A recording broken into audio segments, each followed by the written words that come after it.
Social media అంతా కూడా ఈ వక్ఫ్ బోర్డ్ గురించి ఎక్కువ మాట్లాడుతోంది. సో, మీ జర్నీలో ఇన్నాళ్ళ మీ జర్నీలో బ్యూరోక్రసీలో వక్ఫ్ బోర్డ్ గురించి మీకు తెలిసిన విశేషాలంటే ఏం మాట్లాడుకుంటాం మనం? హిందూ మతం గురించి మరి ఎండోమెంట్స్ డిపార్ట్మెంట్ ఉంది కదా. అవును. ఉమ్, హ్మ్. మరి మన టెంపుల్స్ ఉన్నాయి కదా, అలాగే చర్చెస్ ఉన్నాయి కదా, అది కూడా అనాదిగా వస్తున్నావు కదా ఇవన్నీ కూడా. వాటిల్లో అవకతవకలు లేవా? అన్నిట్లోనూ ఉన్నాయి. వక్ఫ్ బోర్డులో ఏదో ఉందని మనం ప్రత్యేకంగా చూపించడం మాత్రం అది అది కరెక్ట్ కాదు. ఎందుకంటే ఏదైనా సరే వాళ్ళ వ్యవహారాలు వాళ్ళు చూసుకో, వాళ్ళని వదిలేయడం మంచిది బై అండ్ లార్జ్. కానీ ప్రత్యేకంగా వక్ఫ్ బోర్డులో మాత్రం మిగతా రిలీజియస్కి సంబంధించిన సంస్థల్లో జరగనివి ఏమైనా జరుగుతున్నా అంటే నేను ఒప్పుకోను. అంటే అనేదేంటంటే సార్, ఇప్పుడు క్రిస్టియన్స్ బతకడానికి ఒక దేశం ఉంది. కొన్ని దేశాలున్నాయి. నాట్ ఓన్లీ వన్ దేశం. చాలా దేశాలున్నాయి. అలాగే ముస్లిమ్స్ బతకడానికి కొన్ని దేశాలున్నాయి. కానీ హిందువులు బతకడానికి మన భారతదేశం మాత్రమే.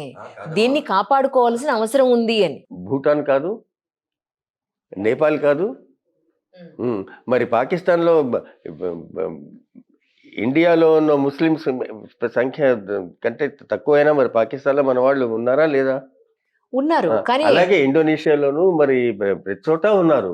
కనుక కేవలం హిందూ మతం అవలంబించుకున్న దేశం అనిపించుకునే దేశం కూడా ఉంది కదా నేపాల్ మరి.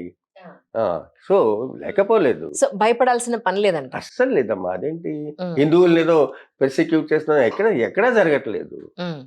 సో అనవసరంగా ఎక్కువ ఆలోచిస్తున్నారంట. కానీ వీళ్ళు చేస్తున్నారు, వాళ్ళు చేస్తున్నారు. వీళ్ళు ఏదో వీళ్ళ వ్యాలంటైన్స్ డే వద్దని, లేకపోతే ఆడవాళ్ళు మినీ స్కర్ట్స్ వేసుకోకుండా ఎందుకు వచ్చింది వీళ్ళకి. అలాగే వాళ్ళు కూడా వీళ్ళు ఏదో బీఫ్ తినకూడదని. తర్వాత వాళ్ళు ఏమవుతుంది తక్కువ ఎప్పటి నుంచో మరి టెంపుల్ కొట్టేసి మాస్క్ కట్టి అలా కొంతమంది చేశారు కనుక వాళ్ళు క్రిస్టియన్స్ వాళ్ళల్లో వాళ్ళు జస్ట్ ఏంటి క్యాథలిక్స్ అని ప్రొటెస్టెంట్స్ అని కొట్టుకున్నారా లేదా? ఇప్పటికీ మరి ఇరాక్ అండ్ ఇరాన్ ఇద్దరు ముస్లిమ్సా కాదా? మరి ఎప్పటి నుంచి war is going on? So religion is neither a uniting factor nor a dividing factor. It's a question of politics entering religion. అదే తప్పు. అంటే ఇప్పుడు సోషల్ మీడియాలో చాలా నడుస్తుంది ఏంటి అని అంటే, ఐ థింక్ ఈ యుగాంతం అయిపోతుందేమో. ఎందుకంటే అక్కడ వార్ నెలలుగా నడుస్తుంది. కొన్ని రాసిన గ్రంథాల్లో కానీ మన పురాణాల్లో కానీ కొన్ని సిచ్యువేషన్స్ ఇక్కడ మనకి కనపడుతున్నాయి కాబట్టి ఐ థింక్ యుగాంతం అయిపోతుందేమో, అందుకే ఇవన్నీ వస్తున్నాయేమో అన్న పాయింట్లో చాలా స్టోరీలు వస్తూ ఉన్నాయి. మీకేమనిపించింది? ఎందుకంటే మీరు చాలా యాక్టివ్గా ఉంటారు ఇక చాలా విషయాల్లో, అందుకని మిమ్మల్ని అడుగుతున్నాను. 1000 సంవత్సరాల క్రితం, 500 సంవత్సరాల క్రితం, 100 సంవత్సరాల క్రితం, 50 సంవత్సరాల క్రితం నవగ్రహ కూటమి అని చెప్పారు. ప్రళయం ఇది రేపో మాపో అంతా అయిపోతుంది అనుకోవడం మొదటి నుంచి ఉందమ్మా.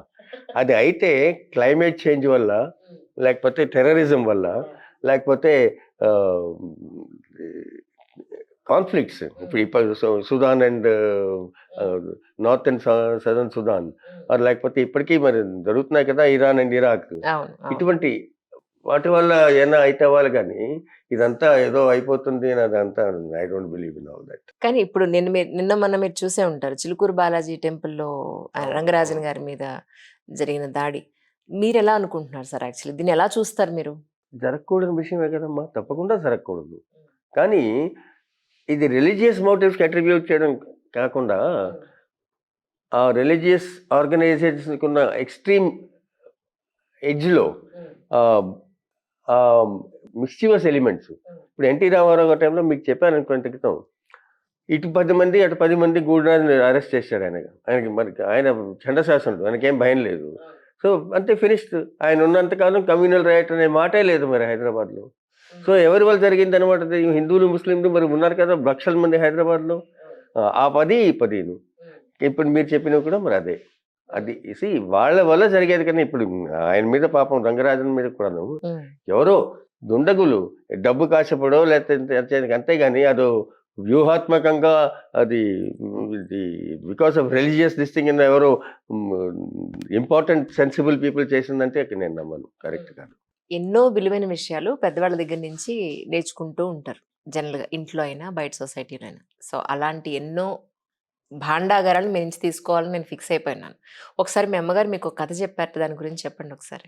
మా తాతగారు మెడ్రాస్ లెజిస్లేటివ్ అసెంబ్లీలో మెంబరు, కాంగ్రెస్ వాది, పట్టాభి సీతారామయ్య గారు, మరి ముసలిగంటి తిరుమలరావు గారు, మరి ఆ రోజుల్లో పెద్ద పెద్ద నాయకులందరూ కూడా ఆయన దగ్గరికి వచ్చేవాళ్ళు.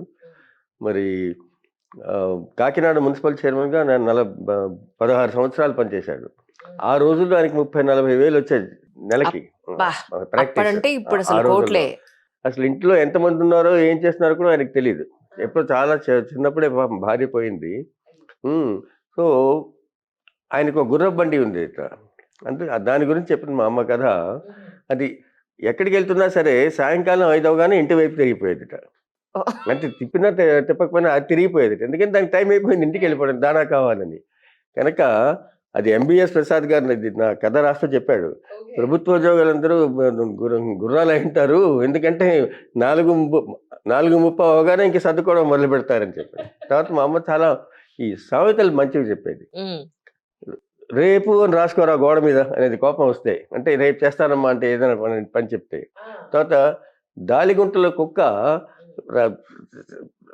పొగలు లేవగానే తెచ్చి ఏంటి ఇలాంటి చోట పడుకున్నాను అసహ్యంగాను, ఇవాళ రాత్రి మంచి చోట పడుకోవాలంటే అంతా తిరిగేసి వచ్చి చివరికి మళ్ళీ వచ్చి అక్కడే పడుకో. తర్వాత ఇటువంటి చాలా సన్యాసాడికి వచ్చిందే కట్నం అనేది అన్నది ఎందుకో, నీకు చాలే ఈ మాత్రం అని చెప్పని. ఇటువంటివి చాలా చెప్పేది. అది తను చెప్పిన కదా అది.